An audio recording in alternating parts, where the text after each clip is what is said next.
Bonjour à tous, c'est Thibaut, j'espère que vous allez bien. Aujourd'hui on se retrouve pour une toute nouvelle vidéo. Aujourd'hui les gars, on se retrouve pour l'épisode 4 d'animé à la limite du hentai. Aujourd'hui on va en présenter 9, j'espère que ça vous plaira. On est parti, générique.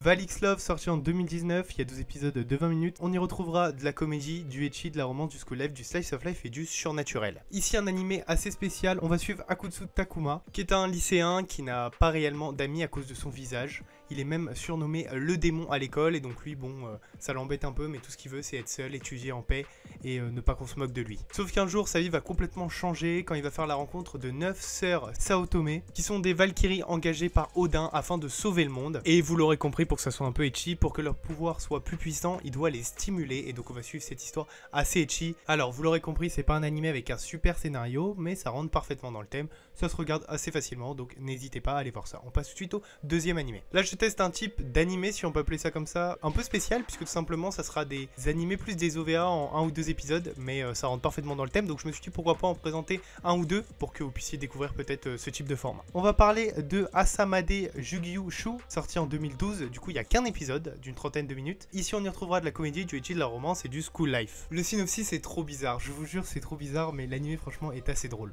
On va suivre Kagami Yuki, qui est un garçon, voilà, qui a réussi à intégrer l'académie qu'il souhaitait, en plus en tant qu'étudiant d'honneur parce qu'il y a des bonnes notes, donc tout va bien dans sa vie. Il va intégrer cette académie et il va y avoir un petit problème, tout simplement il va être admis dans le dortoir des filles. Et comme il a peur de se faire virer de cette école tout simplement parce qu'on le traite de pervers, etc., il va décider de s'habiller comme une fille et de s'intégrer avec les filles pour pas être viré de son académie qu'il désirait quoi. Le problème c'est qu'il n'avait pas prévu de partager cette chambre avec son enseignante, Kekinozaka Ayana, qui est une enseignante plutôt attirante. Et donc on va suivre cette histoire, ça dure une demi-heure, c'est marrant, c'est très ecchi. Je suis tombé sur ça par hasard et franchement ça rentre parfaitement dans le thème, j'ai tapé d'assez dans le bar donc n'hésitez pas, voilà c'est un nouveau type d'animé, format un peu différent que je peux vous présenter. Mais je pense que ça peut plaire à certains d'entre vous.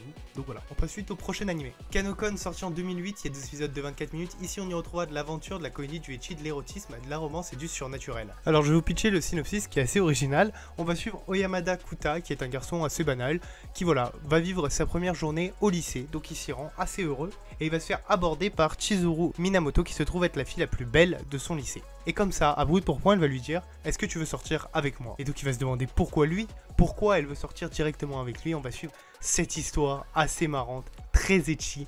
Et donc je vous laisse suivre ça. C'est un petit animé de 2008, mais qui est assez bien vieilli si on veut. Et franchement, voilà, il est assez cool, ça se regarde assez rapidement en une soirée. Donc n'hésitez pas à aller voir ça, on passe suite au prochain animé. Sin Nanatsu no Taizai, disponible sur Crunchyroll. Quand j'ai regardé cet animé, j'ai tout simplement confondu avec les 7 Deadly Sins, parce que l'animé s'appelle quand même 7 Mortal Sins, donc quasiment le même nom. Mais du coup, ouais, j'ai confondu et je suis tombé là-dessus et j'ai continué de regarder, puisque j'ai aucune race. Il est sorti en 2017, il y a 12 épisodes de 23 minutes. Ici, on y retrouvera de l'action, du ecchi, de la fantasy, du surnaturel. Donc un peu à la 7 Deadly Sins, hein, on a plusieurs péchés, donc le péché de l'orgueil, le péché de la colère, de la paresse, de l'avarice, de la gourmandise, de la luxure, il y a tous les péchés. Nous on va suivre donc Lucifer, qui est un ange déchu et qui va être banni par le péché de l'orgueil du paradis pour être envoyé en enfer. Elle va rencontrer une jeune lycéenne de Tokyo, Maria Totsuka, et on va suivre un peu leur aventure dans l'affrontement avec les différents péchés capitaux. C'est très ecchi, je vous laisse suivre ça, je suis tombé là-dessus par hasard. C'est un anime qui se regarde assez bien quand t'as rien à regarder en une soirée, mais voilà, c'est pas un scénario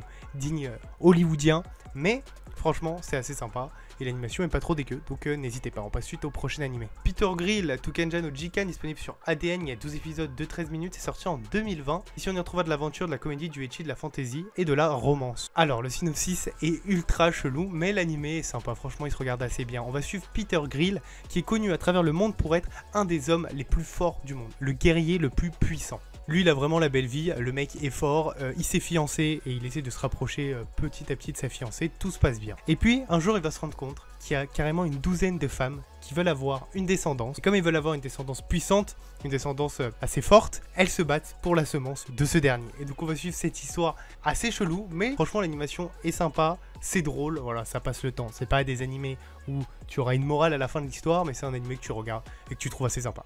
Donc n'hésitez pas, Peter Grill, c'est assez drôle. On passe suite au prochain animé. Monster Musume no Oisha-san, donc c'est Monster Girl Doctor, à pas confondre avec Monster Musume. Disponible sur Crunchyroll, il y a 12 épisodes de 24 minutes. C'est sorti en 2020, ici on y retrouvera de la comédie, du ecchi, de la fantasy et de la romance. Donc dans cette histoire qui se déroule dans la ville de Lindworm, si je le prononce bien, les monstres et les humains coexistent. Nous on va suivre l'histoire de Dr Glenn qui est un médecin qui dirige une clinique et qui voilà, il est spécialisé dans la guérison de monstres. Il est accompagné de sa lamia plutôt, nommée Safi. Et donc voilà, on va suivre son histoire où il va sans cesse essayer de guérir n'importe quel monstre, se déplacer, venir en aide avec les autres. Et donc vous en doutez, il y a des monstres qui vont tomber amoureux, il va y avoir beaucoup de ecchi, de la romance. Franchement c'est assez sympa. Et puis c'est un animé qui se regarde assez bien finalement parce que malgré tout ce ecchi, ce fanservice et tout, bah c'est assez intéressant de voir voilà cette cohabitation entre humains et monstres. Donc si vous l'avez pas vu, n'hésitez pas, c'est un petit animé franchement qui se regarde très bien. Moi j'ai beaucoup apprécié, donc n'hésitez pas. On passe suite au prochain animé. Comment parler d'animé à la limite du hentai sans parler un animé que ça fait longtemps que je vous ai pas présenté, High School DxD, sorti en 2012. Il y a 12 épisodes de 24 minutes pour la saison 1 et il y a plusieurs saisons disponibles sur ADN. On va suivre Issei Iudu qui est un lycéen assez ordinaire et il n'a pas vraiment de succès auprès des femmes, on va pas se mentir. Mais un jour il y a une fille, Yuma, qui va lui demander de sortir avec lui. Et donc il va être hyper content, le rendez-vous va super bien se passer. Mais à la toute fin du rendez-vous, quand ils seront tous les deux seuls, assis, elle va lui chuchoter quelque chose à l'oreille et elle va lui demander de mourir pour elle. Suite à ça, elle va se transformer en une sorte d'ange et elle va le tuer. Le lendemain, Issei va se réveiller. Et en fait, il va se dire, bah c'était un rêve. Rien de tout ça ne s'est passé. J'ai fait un cauchemar et j'ai pris mes rêves pour des réalités. Donc il va vivre sa journée normalement. Et à la fin de l'après-midi, il va être attaqué par un autre ange. Mais là, il va être sauvé par Riaz Gremory, un des meilleurs personnages de cette série. Le lendemain, pour encore corser les choses, il va se réveiller à côté de Riaz, nu dans son lit. Quel chanceux. Et en fait, elle va lui révéler que c'est une démone, tout simplement. Et que lui, il n'est plus tout à fait humain et qu'il va devoir devenir son serviteur. Et donc on va suivre cette histoire. Je pense que la plupart d'entre vous la connaissent. Très ecchi, très marrante, enfin franchement c'est un animé qui est cool, même si c'est pas un scénario incroyable, franchement l'animé se regarde super bien, c'est cool, c'est marrant, tu passes un bon moment quoi. Donc voilà, n'hésitez pas à aller voir ça et on passe suite au prochain animé. Manyu Ikenshu, sorti en 2011, il y a 12 épisodes de 24 minutes. Ici on y retrouve de l'aventure du ecchi et du seinen. Cette histoire elle se situe à l'ère Taimiji et bon c'est un peu spécial, mais on va suivre un clan, le clan Manyu, qui apporte toute son aide et son soutien au gouvernement. Pour appartenir à ce clan, il n'y a qu'un seul impératif, mais un impératif assez important, c'est d'avoir une poitrine énorme. Ouais, je sais, c'est un peu spécial, mais c'est ça. Sinon, tu es un peu considéré comme une moins que rien. Et donc ce clan, il a vraiment de quoi se vanter au niveau de sa puissance, puisqu'il possède le parchemin sacré, le saint parchemin, qui révélera comment faire pour avoir une bonne augmentation, ma mère. Et donc on va suivre cette histoire, on va suivre l'histoire de Manyu Shifusa, qui va être désignée comme héritière de ce clan, et qui va essayer de s'opposer à ce système, en dérobant ce parchemin et défier le gouvernement. Et donc on va suivre cette histoire, qui est assez loufoque, mais assez marrante. Et voilà, ici aussi, beaucoup de ecchi. Donc si vous n'avez pas vu, n'hésitez pas à aller voir ça. C'est pas un animé super connu, c'est pas un scénario incroyable, mais ça se regarde assez bien.